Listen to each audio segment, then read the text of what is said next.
This is Action 2 News HD at 4. Good afternoon and thanks for joining us. The countdown is on to the 15th Cellcom Green Bay Marathon this weekend, but runners and spectators will notice something new this year. Among the hundreds of regular volunteers will be dozens of amateur radio operators as well as the Civil Air Patrol. In today's top story, what they'll be doing and why marathon officials recruited them to help. Marathon officials realized the need for extra communication after treating so many downed runners in excessive heat during the 2012 marathon. They took a suggestion from Boston race organizers who also rely on volunteer radio operators. I think it really speeds up our response times for providing medical care, getting ambulances in, getting medical vans, transporting runners. That's where the Civil Air Patrol comes in.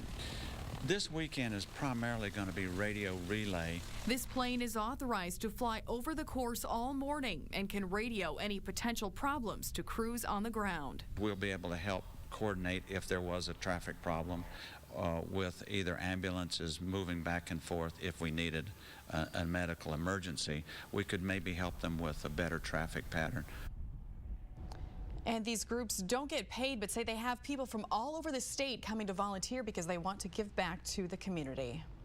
With race day fast approaching, volunteers are pitching in to help organizers get ready. Tonight at 5, we go behind the scenes ahead of the Cellcom Green Bay Marathon.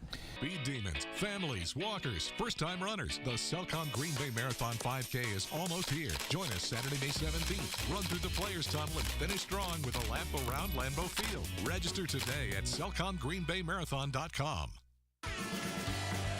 The 2014 Cellcom Green Bay Marathon 5K is almost here. It travels through the Lambeau Field Players Tunnel and includes a lap around the field. Celebrate your run in our world-famous tailgate-themed Finish Line Festival Zone. Register today at CellcomGreenBayMarathon.com. Ahead on Action 2 News at 6, people taking part and watching the Cellcom Green Bay Marathon this year will notice something different. My race directors say amateur radio operators as well as the Civil Air Patrol will help with safety. Live with coverage you can count on. This is Action 2 News HD at 6. Good evening. Thanks for joining us. It's a scene not forgotten by many when excessive heat forced Cellcom Marathon race organizers to cancel the 2012 event mid-race. It prompted medical crews to find ways to better communicate. So they took a page out of the Boston Marathon plans and recruited amateur radio operators last year. This year, they're taking it one step further. Tonight's top story, Sarah Thompson shows us what they'll do and why volunteer pilots will now be flying over the course this Sunday. For the first time come race day, runners and spectators will notice this flying overhead. Start out on Command 1. The Civil Air Patrol, which normally does search and rescue or homeland security missions, has trained for months to help with communications for this weekend's marathon. We have people on the ground who will be in the medical tents as well as an aircraft in the sky, which will be, in case there's either interference or lack of radio contact, the aircraft can relay down to the main tent at Lambeau Field. They'll scan for traffic backups, boats, or even trains that may impact runners on the course. You come off Ashland. And communicate any problems to amateur radio operators on the ground. We have approximately 50 communications operators that are going to be operating at all the various medical stations across the course. Those volunteers will work alongside crews at each of the 27 medical tents, acting as the voice for paramedics. It's simply telling them what you want them to radio in to net communications, and they take care of the rest, so we can focus strictly on the patient. Some radio operators helped last year, but they're doubling the force this year and bringing in new technology. So you can actually see on our map, we can see where the transport shuttles are. So if they're calling on a status, we can say, yep, it's coming, it's just a couple of blocks away. There are right-hand men and women just waiting to, relay any information that we need. They don't get paid for their services. They simply want to help. I think most of us are sort of civic-minded to start with. Sarah Thompson, Action 2 News, Brown County. And Cellcom Green Bay Marathon volunteers are also busy behind the scenes to make sure everything goes smoothly. 80 volunteers spent the day assembling 15,000 race day packets. They'll be boxed up and then stored until this weekend. Meanwhile, the finish line is coming together at Lambeau Field. Crews are working all week to put up barricades and tents. It's a big project. We've been working on it for probably 3 or 4 months. It's kind of a chess match to make sure the runners have enough room for everything to be safe, make sure all of our tents line up without being too cramped. Crews will put the finishing touches on the finish line area Friday night. A Winnebago County 911 dispatcher works quickly to help a distraught mother get her toddler breathing again. A 1.5-year-old boy was found unresponsive in the town of Winneconne Pond. Winnebago County 911 dispatcher Jen Davis answered the call. For 6.5 minutes before first responders arrived, she calms the mother down and gives step-by-step CPR instructions. His head tilted back. I need you to pinch his nose closed and completely cover his mouth with your mouth. Then I need you to blow 2 regular breaths into the lungs, 1 second each, enough to make the chest rise with each breath. I can hear the air going in and out. Okay. Now I need you to do chest compressions, okay? The mother then happily reported back the boy was breathing and an ambulance had arrived. The Winnebago County Sheriff says he's proud of Jen Davis for doing an amazing job and staying calm. Green Bay Police finished an internal investigation of a controversial arrest video. The cell phone video taken on April 29th shows an officer pushing a man onto a police car and then onto the ground. The officer, identified as Officer Derek Wickland, then hits the man. The video has sparked a debate over the use of force. Today, Green Bay Police tell Action 2 News the investigation has been handed over to Chief Tom Molitor for his review. Molitor will then send it to the state, but there's no timetable on when that may happen. Hi, everybody. First weather, and first we'll check out northeast Wisconsin and see if any rain is falling, and pretty hard to find any right now. There have been a few just very isolated showers here and there, but at the moment, as you can see, it is pretty dry out there. We'll check the temperatures as well, and it's 50 up in Rhinelander, 58 in Sister Bay, 56 degrees in Manitowoc, a lot of mid-range 50s. It is now 59 in Oconto for one of the relatively warmer numbers, and 61 in Marinette is the warm spot at this point in time. The Skycam temperature is 57 degrees. That comes from Oshkosh, where you can see the overhead clouds, but no rain. And as we go into the evening hours, this is what you'll expect to see. We'll have decreasing clouds. Temperatures will go from the upper half of the 50s down toward the upper range of the 40s by midnight tonight. Record rainfalls hit our area, prompting flooding and road closures. Among those, County Road Z in Wrightstown. Michelle Clemens shows us why this closure may have a greater impact on the town. Record rain in Wrightstown caused some damage. Anybody that knows that area knows the road is really close to the river. This is the shoulder of County Road ZZ. As you can see, it's crumbling away.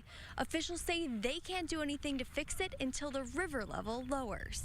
Right now, the water is too high for crews to effectively stabilize the riverbank. To get the repair, we have to get in there with the large stone, and we have to get to the toe of normal water elevation. But closing County Road Z could be a problem for the town of Wrightstown. So Z is closed, which puts the traffic onto our town roads, which just aren't necessarily made to withstand that type of traffic all day, every day. Right now, there is a lot of construction traffic in Wrightstown, and officials are concerned the roads aren't built to withstand that increase in traffic.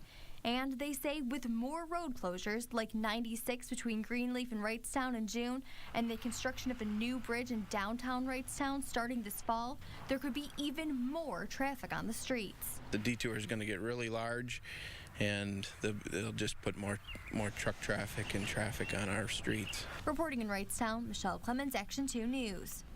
Officials dedicate a new hydroelectric plant in Kaukauna today. The $38 million Badger Hydro project, operated by Kaukauna Utilities, replaces 2 hydro plants which had been in operation for decades. The canal diverts the water from the Fox River to power generators. Its new output is 25% greater than the 2 previous plants combined. It's a lot more efficient. It's a different type of design than the other 2 were. Very different in design, so it just creates more efficient output. So we can create a lot more energy, not only just because of the size, but also because of the efficiencies in the design. It actually went online in December, but officials held off on the ribbon cutting until warmer weather. Jason Zimmerman is at tonight's open house. He'll have an update on Action 2 News at 10. A federal appeals court has new arguments to consider tonight over Wisconsin's voter ID law. This week, Attorney General J.B. Van Hollen appealed a decision striking down the law. Matt Smith tells us what's next. We've heard the terms tossed around a lot lately: thrown out, appealed, stayed. Wisconsin's specific voter ID law may be unique. Its path toward whether it remains law is not. That's what you're seeing going on here. Charlie Jacobs studies the courts for St. Norbert College in De Pere. He reminded us today of 2008, when the U.S. Supreme Court upheld Indiana's voter ID law. Since then, dozens of states rushed to create or strengthen their laws. I think that there are some courts at the state and at the federal level who are second-guessing what the United States Supreme Court argued in the case. Wisconsin's latest twists and turns will be heard by the 7th Circuit Court of Appeals in Chicago. 3 judges from the 14-member panel will be selected at random. Depending upon the 3 judges you get on the panel to hear the appeal, might result in a case that supports either side. Beyond that, there are 2 other challenges in state court. The Wisconsin Supreme Court is expected to rule this summer if justices were to overturn the law like in federal court. Now, the 2 in conjunction might create a condition by which the state legislature doesn't try again to pass a law, because it would be almost impossible to find a way to overcome the constitutional barriers that exist. Supporters insist Wisconsin's law is constitutional. They're hoping a majority of judges agree. Matt Smith, Action 2 News. The sales tax that has helped fund Lambeau Field improvements will end in 2015. During a meeting last night, officials said the 0.5% sales tax could expire as soon as the end of September 2015, no later than the end of next year. The tax increase has been in effect since 2000 after Brown County voters approved a plan to fund improvements to the stadium, and it produces about $20 million annually. A local 6-year-old will be featured on a Green Bay Packers ticket for the regular season finale.